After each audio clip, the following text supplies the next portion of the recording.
한편 2층으로 올라가니 이미 돌잔치가 한창이었습니다. 행복하게 웃고 있는 아들 부부와 처가 식구들이 보였죠. 어머니, 여긴 어떡해.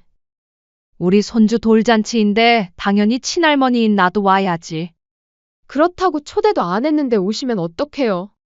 여긴 어머니 같은 분이 오실 분위기가 아니에요. 당장 나가세요. 어머니 같은 분? 내가 뭐가 어때서? 그럼 같이 사진만이라도 찍고 갈게. 오늘은 우리 손주의 첫 생일이니까. 어머니, 죄송하지만 사진으로 남는 것도 부담스러워요. 어머님이랑 같이 찍으면 사진에서 촌티가 날 거라고요. 심지어 아들 정우는 엄씨의 팔을 잡고 돌잔치장 밖으로 끌어내기 시작했습니다. 엄마, 제발 창피하게 이러지 좀 마세요. 처가 식구들 다 보잖아요. 얼른 나가세요. 내가 시골 촌스러운 할머니라서 귀한 손주 돌잔치에 오면 너희들 품격이 떨어질까봐 걱정이 되나 보구나. 근데 말이다. 오고 나니 너희 말 들을 걸 그랬어? 이렇게 격 떨어지는 자리인 줄 알았으면 불러도 안 갔을 텐데 말이야. 뭐라고요? 어머니, 돌잔치를 이렇게 망치시면 어떡해요? 진짜 친할머니 맞아요? 내 말이 맞다. 돌잔치에도 초대 못 받는 친할머니가 어디 있어? 나도 이제 손주도 필요 없다. 그런데 돌잔치에 초대도 안 했으면서 돌반지는 또 달라고 하더라. 엄씨는 돌반지 상자를 며느리를 향해 힘껏 던졌습니다. 야! 어머니 지금 뭐 하시는 거예요? 여기 내가 그토록 권하던 돌반지다. 이거 받고 다시는 나한테 손 벌릴 생각하지도 말아라. 내가 뭐가 예쁘다고 너희한테 내 재산을 줘야 하니? 안녕하세요. 이 사연의 주인공은 71세 엄미선 씨입니다. 엄씨는 충북의 한 시골 마을에서 평생을 흙과 함께 살아온 농촌 여성입니다. 젊은 시절부터 남편과 함께 논밭을 일구며 어렵게 자식을 키워낸 그녀는 이제 홀로 지내는 처지가 되었습니다. 굵은 손가락 마디마디에는 수십 년간 농사를 지으며 쌓인 세월의 흔적이 선명했고 햇볕에 그을린 얼굴엔 인생의 깊은 주름이 새겨져 있었습니다. 엄씨의 외아들 정우는 시골을 벗어나 서울에서 대학을 졸업하고 괜찮은 직장을 잡았습니다. 엄씨에게는 그것만으로도 충분히 자랑스러운 일이었습니다. 내가 흙 묻은 손으로 키운 아들이 이렇게 성공했구나 하는 뿌듯함이 가슴 깊은 곳에서 올라왔습니다. 그리고 몇 년 전 아들이 서울 출신의 커리어우먼인 지혜와 결혼한다고 했을 때도 엄씨는 진심으로 기뻐했습니다. 며느리는 서울에서 나고 자란 도시 여성이었습니다. 대학을 나와 직장 생활을 하며 자신만의 커리어를 쌓아온 그야말로 요즘 여자였죠. 처가 식구들 역시 모두 서울 출신의 학식 있는 집안이라고 으스대는 분위기였습니다. 처가에서 엄씨는 그저 시골에서 올라온 무식한 시어머니 정도로 여겨지는 것 같았습니다. 처음 며느리를 만났을 때부터 엄씨는 뭔가 이상한 기분을 느꼈습니다. 며느리의 시선이 엄씨를 훑어볼 때마다 무의식적으로 무시하는 듯한 태도가 묻어나왔기 때문입니다. 엄씨가 직접 기른 채소나 정성스럽게 담근 장류를 가져다 주려 할 때면 며느리는 항상 같은 반응을 보였습니다. 어머니, 또 이런 촌스러운 것들 가져오신 거예요? 에휴, 오시면서 안 민망하셨어요? 며느리의 콧대 높은 목소리가 엄씨의 귀를 찔렀습니다. 하지만 엄씨는 애써 웃으며 넘어갔습니다. 마음 한편으론 서운했지만 며느리가 도시에서 자란 사람이니 시골의 것이 낯설 수도 있다고 생각하며 스스로를 달랬죠. 엄씨가 정성스럽게 직접 담근 된장이나 고추장을 가져다 주면 며느리는 손사래를 치며 거절했습니다.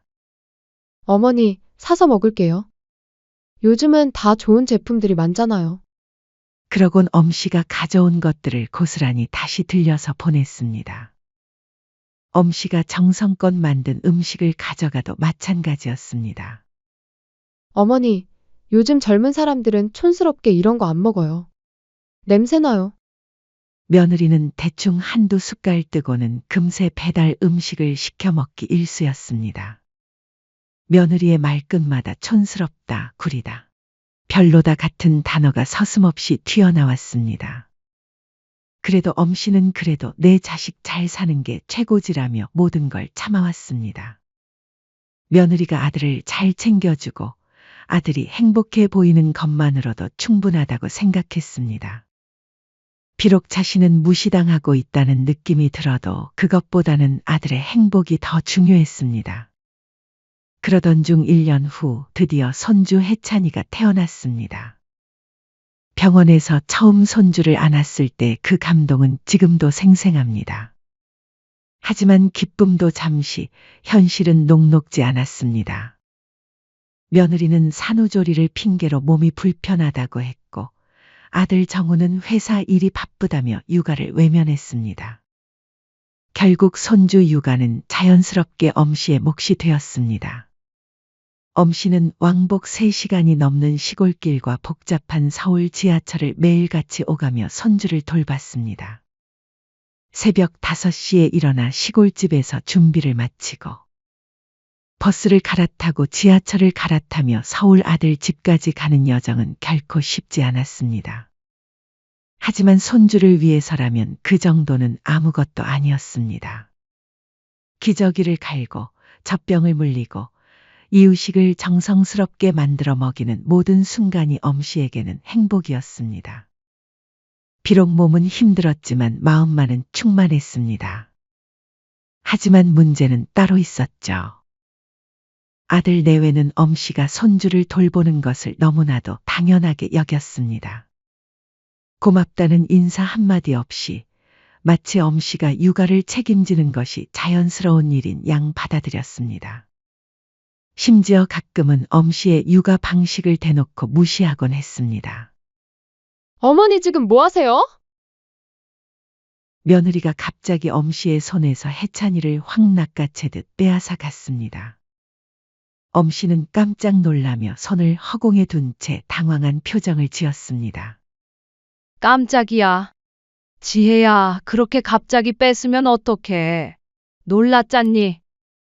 요즘은 그렇게 안 해요. 그건 너무 옛날 방식 아니에요? 며느리의 날카로운 지적과 행동에 엄씨는 가슴이 저릿했습니다. 자신이 평생 아이들을 키워온 경험은 옛날 방식이라며 무시당하고 인터넷에서 찾은 정보가 더 옳다는 식으로 취급받는 것이 서운했습니다. 다른 어머니들 좀 보세요. 다들 전문적으로 육아하시던데 시골 할머니 티 좀 그만 내세요. 특히 말끝마다 하는 시골 할머니 티라는 말이 유독 가슴에 꽂혔습니다. 한두 번이 아니라 만날 때마다 며느리 입에서 나오는 촌스럽다, 시골 티 난다, 촌티 난다는 말들이 엄씨의 마음에 상처를 냈습니다. 예전에 엄씨였다면 당당하게 시골이 어때서 라고 생각했겠지만 어느 순간부터는 며느리 앞에서 자신도 모르게 기가 죽어가고 있었던 것입니다. 엄씨 자신이 시골에서 나고 자란 것이 그렇게 부끄러운 일인가 하는 착각까지 들었습니다. 아들 정우 역시 옆에서 거들었습니다. 맞아요, 엄마. 솔직히 엄마 옷차림도 그렇고 피부도 너무 관리 안 하시는 거 아니에요? 장모님은 매주 비싼 피부과 다니시고 명품 옷만 입으시는데 엄마는 너무 비교돼요. 아들의 입에서 나온 말에 엄씨는 잠시 말문이 막혔습니다. 처갓집과 비교하는 아들의 말에 엄씨의 마음은 더욱 무거워졌죠. 갑자기 농사일로 거칠어진 손과 햇볕에 그을린 피부가 갑자기 초라하게 느껴졌습니다. 며느리가 덧붙였습니다. 어머님, 제가 다니는 피부과 알려드릴까요? 저희 엄마처럼 옷도 좀 세련되게 입고 피부과도 끊어서 다녀보시는 게 어때요? 아들과 며느리의 말에 엄씨는 씁쓸한 표정을 지을 수밖에 없었습니다. 심지어 아들까지 저렇게 생각하는구나. 하는 생각이 머릿속을 스쳤습니다. 자신을 이 세상에 낳아 길러준 어머니를 두고 처갓집 어머니와 비교하며 외모 지적을 하는 아들의 모습이 낯설기만 했습니다. 그래도 엄씨는 손주 혜찬이의 얼굴을 볼 수 있다는 행복의 모든 것을 참아냈습니다. 손주가 자신을 보고 웃어줄 때면 그 미소 하나로 모든 서운함이 눈 녹듯 사라져 버렸습니다. 손주 혜찬이가 태어난 지 1년이 다 되어갈 무렵 엄씨는 조심스럽게 아들 부부에게 돌잔치 이야기를 꺼냈습니다. 첫 손주의 첫 생일이니 온 가족이 모여 축하해주는 것이 마땅하다고 생각했습니다. 얘들아, 해찬이 돌잔치는 언제 할 거니? 엄씨의 말에 며느리 지혜는 코웃음을 치며 대답했습니다. 어머니, 요즘 누가 돌잔치예요? 그거 다 허례허식이에요. 그냥 사진 몇 장 찍고 조용히 넘기려고요. 그래도 여유되면 하지 그러니? 첫 돌인데. 엄씨가 다시 한 번 말해봤지만 아들 정우 역시 옆에서 고개를 저으며 말했습니다. 엄마, 요즘은 워낙 간소하게 하는 추세라서요. 부담 안 가지셔도 돼요. 엄씨는 깊이 서운했지만 아들 부부의 뜻이라니 어쩔 수 없다고 생각했습니다. 시대가 바뀌었으니 젊은 사람들 방식을 따라야 한다고 스스로를 달랬습니다. 하지만 마음 한구석에는 아쉬움이 남았습니다. 알겠다. 너희들이 결정하는 대로 하거라. 엄씨는 그렇게 고개를 끄덕였습니다. 하지만 가슴 깊은 곳에서는 작은 의문이 꿈틀거리고 있었습니다. 며칠 후 며느리가 뜬금없이 엄씨에게 전화를 걸어왔습니다. 어머님, 돌잔치는 안 하지만 돌 선물은 당연히 해주실 거죠? 엄씨는 순간 자신의 귀를 의심했습니다. 분명히 돌잔치는 하지 않겠다고 했는데 돌 선물만 달라고 하는 게 맞나 싶었습니다. 약소하게 금으로 된 돌반지랑 금 10돈 정도면 괜찮을 것 같아요. 며느리의 목소리에는 마치 당연한 권리를 주장하는 듯한 당당함이 묻어 있었습니다. 그치만 손주 돌잔치는 안 한다며? 다 허례의식이라더니? 엄씨가 조심스럽게 물었지만 며느리의 말투에는 당황한 기색이 역력했습니다. 어머니 너무 서운하네요. 누가 저 좋으라고 그래요? 애한테 주는 거잖아요. 무슨 저희가 돈이 없어서 돌잔치 못하는 것도 아니고. 물론 돌잔치는 생략하지만 축하하는 마음으로 선물은 별개잖아요. 설마 안 주실 생각이셨어요? 엄씨는 기가 막혔습니다. 돌잔치는 허례허식이라며 거절해놓고 돌 선물만 따로 요구하는 며느리의 앞뒤가 안 맞는 모습에 할 말을 잃었습니다. 그래, 알겠다. 준비해 놓을게. 전화를 끊은 후 엄씨는 한숨을 깊게 내쉬었습니다. 뭔가 석연치 않았지만 손주에게 주는 선물이라고 생각하니 어쩔 수 없었죠. 엄씨는 장롱 깊숙한 곳에서 어렵게 모은 금고를 꺼냈습니다. 그래도 첫 손주의 첫 돌이니 당연한 일이라고 스스로를 달랬습니다. 며칠 후 준비한 돌반지와 금을 전달하기 위해 아들 집에 갔습니다. 며느리가 문을 열어주며 반갑게 맞이했습니다. 어머니, 어서 오세요. 잠시만 식탁에 앉아서 기다리세요. 잠깐 화장실 좀 다녀올게요. 며느리는 그렇게 말하고는 화장실로 향했습니다. 엄씨는 거실 탁자 위에 정성스럽게 포장한 돌 선물을 올려놓으려 했습니다. 그런데 그때 탁자 위에 놓인 며느리의 휴대폰 화면이 켜진 채로 메신저가 열려 있는 것이 우연히 엄씨의 눈에 들어왔습니다. 처음에는 그냥 지나치려 했지만 돌잔치라는 글자가 화면에 선명하게 보여서 호기심에 가까이 다가갔습니다. 그 순간 엄씨는 충격적인 내용을 읽고 말았습니다. 이번 주 토요일에 해찬이 돌잔치 완전 기대돼. 강남의 호텔에서 할 거야. 친정엄마랑 아빠도 다 불렀어. 시어머니는 안 오신대. 우리끼리만 조용히 할 거야. 엄씨의 눈앞이 캄캄해졌습니다.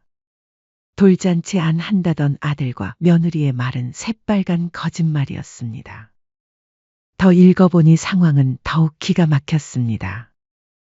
손주의 돌잔치는 서울 강남의 한 고급 호텔에서 성대하게 열릴 예정이었고 처가 식구들은 전원 참석 예정이라는 내용이 선명했습니다. 단 엄씨만 빼고 말입니다. 그런 와중에 엄씨에게 금은 받고 싶었는지 뻔뻔하게 돌 선물로 돌반지와 금까지 요구했던 것이었죠. 엄씨가 쥐고 있던 선물 보따리가 후들거렸습니다. 분노와 배신감이 동시에 밀려왔죠. 이럴 수가. 친손주 돌잔치에도 초대를 못 받다니. 심지어 나한테 거짓말까지 하고 돌 선물은 달라고 한 거야. 바로 그 순간 현관문이 열리며 며느리 지혜가 들어왔습니다. 며느리는 엄씨가 자신의 휴대폰 앞에 서 있는 모습을 발견하고는 얼굴이 하얗게 질렸습니다. 하지만 이내 뻔뻔하게 나왔습니다. 어머니, 설마 제 휴대폰 보신 거예요? 며느리의 목소리에는 오히려 엄씨를 비난하는 투가 섞여 있었습니다. 마치 엄씨가 남의 사생활을 엿본 것처럼 몰아가는 태도였죠. 엄씨의 억눌렸던 분노가 마침내 터져나왔습니다. 지금 그게 중요해? 이게 다 뭐냐? 돌잔치 안 한다며? 근데 뭐? 호텔에서 몰래 돌잔치를 해? 그것도 나한테는 초대조차 안 한 거고? 엄씨의 목소리가 떨렸습니다. 도저히 이번만큼은 참을 수가 없었죠. 그때 아들 정우가 며느리 뒤로 들어오더니 상황을 파악하고는 당황한 표정을 지었습니다. 그때 아들 정우가 며느리 뒤로 들어오더니 상황을 파악하고는 당황한 표정을 지었습니다. 하지만 아들이 빌고 사과를 할 거라는 엄씨의 예상과는 다르게 아들의 첫마디는 엄씨를 충격에 빠뜨렸습니다. 엄마, 그게 돌잔치는 서울에서 오전에 할 거라서 어머니는 연세도 있으시니까 일찍부터 이동하기 힘드실까 봐 초대 안 했어요. 연세가 많아서 힘들까 봐. 엄씨는 코웃음을 쳤습니다. 며느리가 거들었습니다. 맞아요, 어머니. 서울이 어머니 집에서 왔다 갔다 하는 게 얼마나 먼 거리인데요. 어머니 힘들까봐 그랬죠. 엄씨는 화를 내며 따졌습니다. 내가 힘들까봐 못 불렀다고. 입에 침을 바르고 거짓말을 해라. 그럼 그동안 손주는 왜 봐달라 했냐? 매주 3번씩 서울에 와서 너희 아이 봐주는데 돌잔치는 힘들까봐 못 불러? 엄씨의 논리정연한 반박에 며느리와 아들은 잠시 말문이 막혔습니다. 하지만 며느리는 금세 다른 핑계를 댔습니다. 자리가 없어서 그래요. 친인척 등 가까운 가족들만 초대해서 조촐하게 하는 게 요즘 대세라고요. 며느리는 엄씨의 질문을 무시한 채 어머니 자리가 없다며 말을 잘랐습니다. 가까운 가족들만이라는 며느리의 말은 비수처럼 엄씨의 가슴에 박혔습니다. 며느리의 말대로라면 엄씨는 그들의 가까운 가족에 들어가지도 않는다는 뜻이었습니다. 그동안 툭하면 시골 출신이라며 촌스럽다고 무시하고 내 지원은 당연하게 여기더니 하다하다 이제는 가족이라는 이름에서조차 나를 지워버린 것이구나. 엄씨의 눈가에 분노의 눈물이 맺혔습니다. 하지만 더 가슴 아픈 것은 아들의 태도였습니다. 이런 와중에도 아들 정우는 며느리 편에 서서 엄마, 제발 이해해 주세요라며 엄씨를 달랬습니다. 엄마, 너무 큰일로 만들지 마세요. 우선 이번 돌잔치는 오지 마시고 나중에 엄마만 따로 좋은 곳에서 식사 한번 해요. 네? 아들의 말에 엄씨는 허탈한 웃음이 나왔습니다. 정우야, 그게 나한테 할 말이니? 그러고도 내 아들은 맞아? 엄마, 너무 감정적으로 받아들이지 마세요. 이에 며느리는 더욱 뻔뻔하게 나왔습니다. 어머니, 그냥 솔직하게 말씀드릴게요. 거기 강남 호텔이거든요. 그날 친척들도 오시기로 했고요. 근데 분위기가 좀 아무래도 어머니랑은 안 맞잖아요. 뭐라고? 암튼 어머님이 오시면 좀 불편해요. 이쯤 말했으면 무슨 말인지는 다 이해하셨죠? 며느리의 말에 엄씨는 온몸이 부들부들 떨렸습니다. 엄씨의 인내심이 마침내 한계에 달하고 엄씨의 마음속에서 뭔가가 뚝 하고 끊어지는 소리가 났습니다. 엄씨는 차분하게 말했습니다. 그래, 알겠다. 내가 시골 할머니라서 내가 가면 분위기 안 어울린다는 거지? 엄마, 그런 뜻이 아니라. 아들은 변명하려 했지만 엄씨는 손을 들어 말렸습니다. 아니다, 그런 뜻이 맞다. 나도 이제 제대로 알겠어. 엄씨는 탁자 위에 올려놓았던 돌선물을 다시 집어들고 현관으로 향했습니다. 뒤에서 아들과 며느리가 뭔가 말하는 소리가 들렸지만 엄씨는 뒤를 돌아보지 않았습니다. 가족 취급도 안 해주는 아들과 며느리 뭐가 이쁘다고 내가 재산을 물려줘야 하나? 어디 두고 보자. 엄씨는 그 순간 차가운 복수를 결심했습니다. 그동안 참고 또 참았지만 이제는 더 이상 참을 수 없었습니다. 아들과 며느리가 자신을 얼마나 우습게 봤는지 그 대가를 똑똑히 치르게 해주겠다고 다짐했습니다. 엄씨는 자신을 무시한 아들 내외에게 정면으로 맞서기 위한 구체적인 계획을 세웠습니다. 엄씨는 며느리 휴대폰에서 본 호텔 돌잔치 날짜와 장소를 다시 확인하며 조용히 그날을 기다렸습니다. 강남 사거리 호텔 토요일 오전 11시. 엄씨는 그 정보를 머릿속에 새겨두었습니다.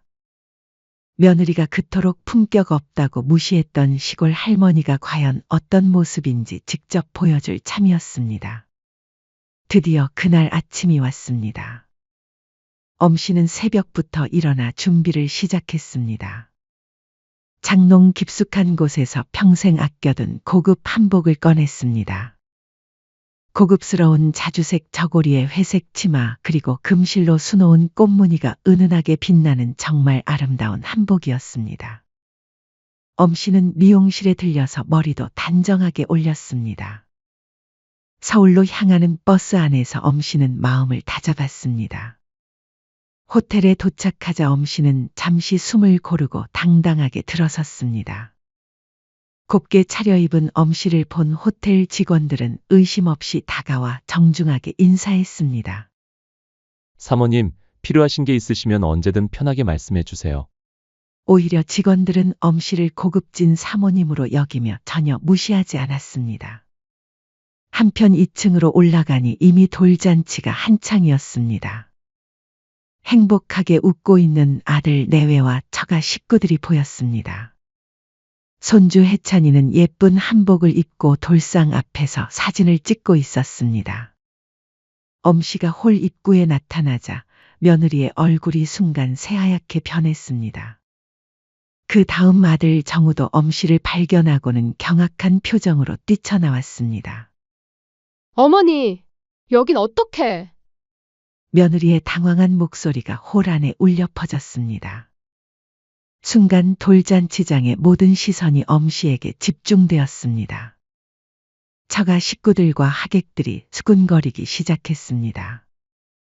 엄씨는 품격 있게 미소를 지으며 싸늘하게 말했습니다.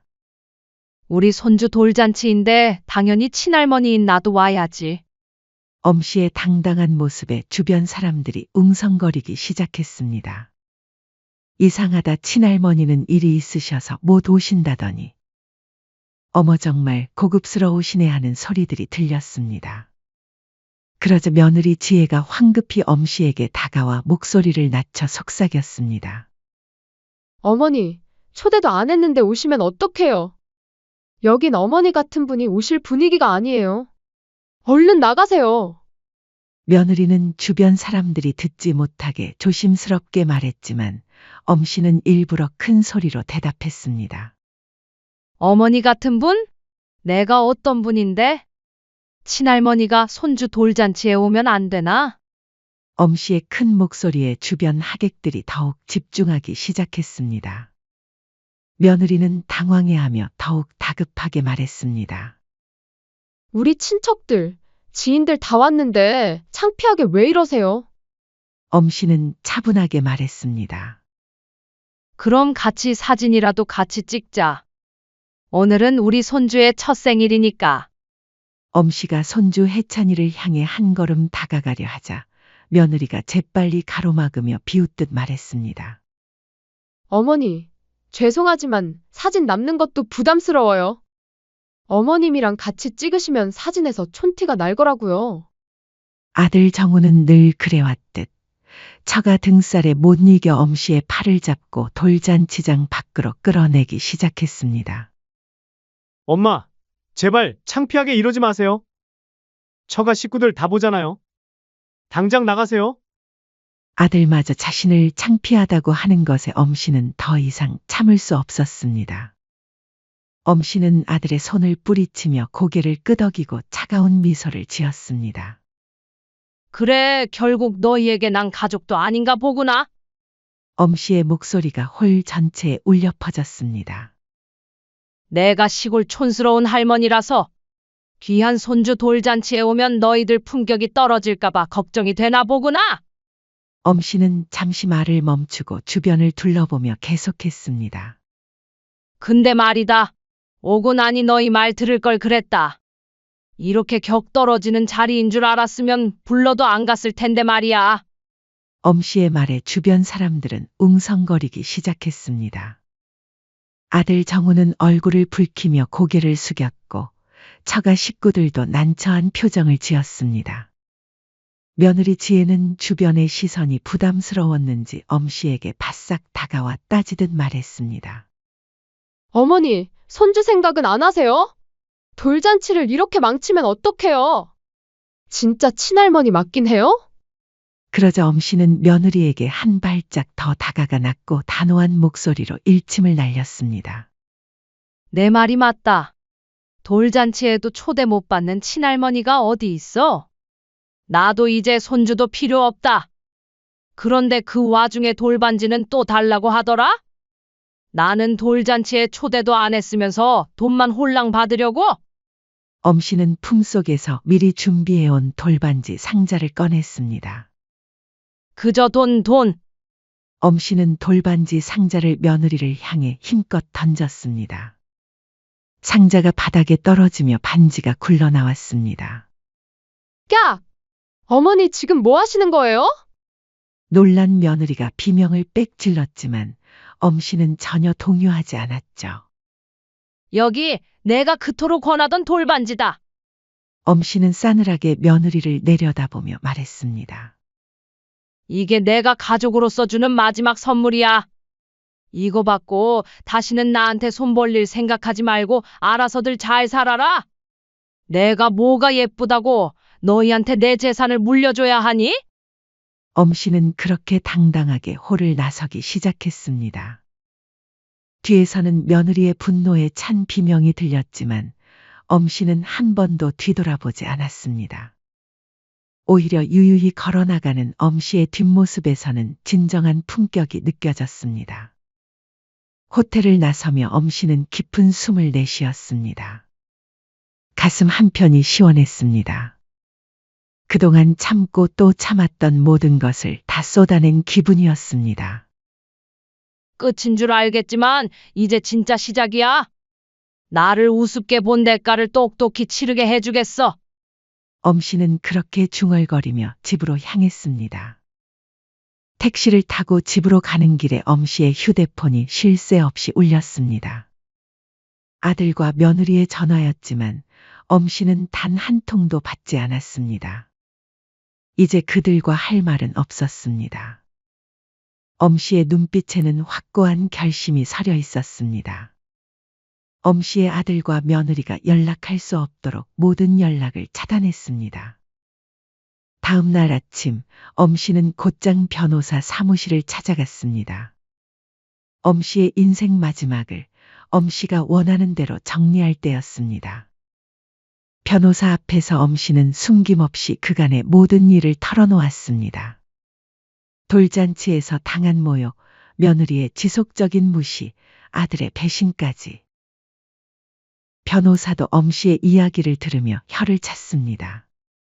이런 경우라면 충분히 상속 배제 사유가 됩니다. 유언장 작성에 전혀 문제 없습니다. 엄씨는 유언장을 작성했습니다. 유언장에는 나를 부모 대접하지 않고 오직 물질적 가치로만 평가하며 나를 무시하고 속였던 자식들에게는 나의 모든 재산이 단 한 푼도 상속되지 않을 것이라고 명확히 명시했습니다. 사실 아들과 며느리가 잘 모르는 것이 있었습니다. 엄씨의 아버지가 물려준 선산과 며느리가 그토록 무시했던 그 시골의 땅은 최근 대규모 개발 호재로 인해 엄청난 가치로 책정된 재산이었습니다. 정부에서 발표한 신도시 개발 계획에 엄씨의 땅이 포함되어 있었던 것입니다. 부동산 중개업체에서 연락이 왔을 때 엄씨는 깜짝 놀랐습니다. 사모님, 이 땅값이 평당 1,000만 원은 나갈 것 같습니다. 이 정도면 10억 원 정도의 가치는 될 것 같아요. 10억. 엄씨 자신도 몰랐던 엄청난 가격이었습니다. 알짜배기라 돈이 좀 될 줄은 알았지만 설마 이 정도일 줄이야. 뒤늦게 이를 알아차린 아들과 며느리는 발등에 불이 떨어진 듯 엄씨에게 연락을 시도했습니다. 하지만 번호가 차단되어 있어서 다른 번호로 계속 연락을 시도했습니다. 처음에는 문자로 시작했습니다. 엄마, 정말 죄송합니다. 제발 이야기 좀 나눠요. 한 번만 기회를 주세요. 어머니, 제가 정말 잘못했어요. 무릎 꿇고 사과드릴게요. 한 번만 만나주세요. 제발요. 하지만 엄씨는 모든 연락을 무시했습니다. 그러자 직접 엄씨의 시골집까지 찾아왔습니다. 아들 정우가 눈물을 흘리며 애원했습니다. 엄마, 제발 이러지 마세요. 그건 아버지가 물려주신 재산이잖아요. 그 땅을 왜 팔아요, 왜? 엄씨는 냉정하게 대답했습니다. 내 아버지 재산? 내 아버지가 살아계실 때 너희가 이렇게 나를 무시했다면 과연 그 재산을 너에게 물려줬을까? 그치만 저는 아버지, 어머니 자식이니까 법적으로 재산은 물려주셔야 할걸요? 아들의 말에 엄씨는 차갑게 코웃음을 쳤습니다. 내가 그것도 준비 못했을까봐? 똑똑히 들어라. 너희가 돌잔치에 가족 중에 나만 빼고 초대한 날부터 지금까지 엄마는 완벽하게 준비해놨어. 손주 독박 육아와 매일같이 했던 며느리의 폭언. 그리고 그날 돌잔치의 모든 일까지. 엄씨는 잠시 말을 멈추고 아들을 똑똑히 바라봤습니다. 그날 돌잔치에 괜히 간 게 아니야. 그날 대화 녹음부터 목격자 진술까지 법적으로 철저히 준비 다 해놨어. 부모를 무시하고 학대한 증거가 다 있으니까 상속법상 너희는 단 한 푼도 못 가져갈 줄 알아. 엄씨의 말에 아들과 며느리는 얼굴이 새파랗게 변했습니다. 그들은 그제서야 엄씨가 얼마나 치밀하게 모든 것을 준비했는지 깨달았습니다. 며느리 지혜도 뒤늦게 찾아와 엄씨 앞에 무릎을 꿇었습니다. 어머니, 제가 잘못했어요. 며느리는 눈물을 흘리며 빌었습니다. 그동안 제가 어머니한테 시골 사람이라고 무시하고 함부로 대해서 죄송해요. 진심은 아니었어요. 돌잔치 때도 너무 심했어요. 제발 한 번만 용서해 주세요. 엄씨는 며느리를 내려다보며 말했습니다. 지금 와서 잘못했다고? 성급하긴 난 몇 년을 참았는데. 기회도 여러 번 줬다. 그날 돌잔치장에서 나를 끌어내지만 않았어도 이렇게까지는 안 왔어. 어머니, 제발요. 앞으로는 정말 잘할게요. 며느리가 더욱 절실하게 빌었지만 엄씨는 단호했습니다. 부모 대접 안 해놓고 부모 재산은 바라냐? 웃기지도 않는구나. 며칠 뒤 며느리의 어머니, 즉 사돈도 찾아왔습니다. 평소 엄씨를 무시하던 사돈이 고개를 숙이고 들어오는 모습이 실로 장관이었습니다. 사돈, 정말 죄송합니다. 안사돈은 엄씨 앞에서 깊숙이 고개를 숙였습니다. 우리 딸이 정말 문제가 많았어요. 제가 다 교육을 잘못했나 봅니다. 사돈, 교육자 집안이라고 절 그렇게 무시하셨으면서 이제 와서 교육을 잘못하셨다고 말씀하시니 참 웃긴 말 아닙니까? 엄씨의 냉정한 대답에 사돈은 더욱 절실하게 빌었습니다. 제발 한 번만 용서해 주세요. 사돈. 아무리 그래도 같은 부모 입장이지 않지 않습니까? 엄씨는 비웃으며 말했습니다. 그동안 시골 분수라고 촌스럽다고 매번 그렇게 말하시는 거 제가 모를 줄 아셨습니까? 그리고 며느리뿐만 아니라 처가에서도 이 일 이미 다 알고 있지 않으셨습니까? 안사도는 얼굴이 빨갛게 달아오르며 아무 말도 하지 못했죠. 하지만 엄씨는 냉정했습니다. 이미 이제 너무 늦었습니다. 어머니, 정말 잘못했어요. 이렇게 무릎 꿇고 빌게요. 며느리는 정말로 바닥에 무릎을 꿇고 빌었습니다. 평소 도도하던 며느리가 이렇게 빌고 있는 모습을 보니 엄씨는 묘한 기분이 들었습니다. 어머니, 우리 혜찬이를 봐서라도 다시 생각해 주세요. 손주? 돌잔치에도 초대 못 받는 할머니한테 손주가 어딨어. 엄씨의 말에 며느리는 말문이 막혔습니다. 이제 내 마음속에서 너희는 내 가족이 아니야. 결국 아들과 며느리, 사돈까지 모두 빈손으로 돌아갔습니다. 그들의 처참한 모습을 보며 엄씨는 속이 시원했습니다. 재산 정리를 마친 후 엄씨는 시골집을 정리하고 공기 좋고 경치 좋은 해안가 작은 도시로 이사했습니다. 시골 할머니라며 촌스럽다고 무시했던 그들의 눈에 보이지 않는 곳에서 엄씨는 자신만의 방식으로 새로운 삶을 시작했습니다. 새로운 동네에서 엄씨는 금세 인기인이 되었습니다. 정정한 몸과 밝은 성격 그리고 넉넉한 마음씨를 가진 엄씨를 모든 이웃들이 좋아했습니다. 엄씨, 오늘도 산책 나가세요? 내 바닷가 바람이 너무 좋아서요. 엄씨는 마음 편한 이웃들과 어울려 작은 텃밭을 가꾸고 바닷가 산책을 즐기며 마을 회관에서 함께 노래를 불렀습니다.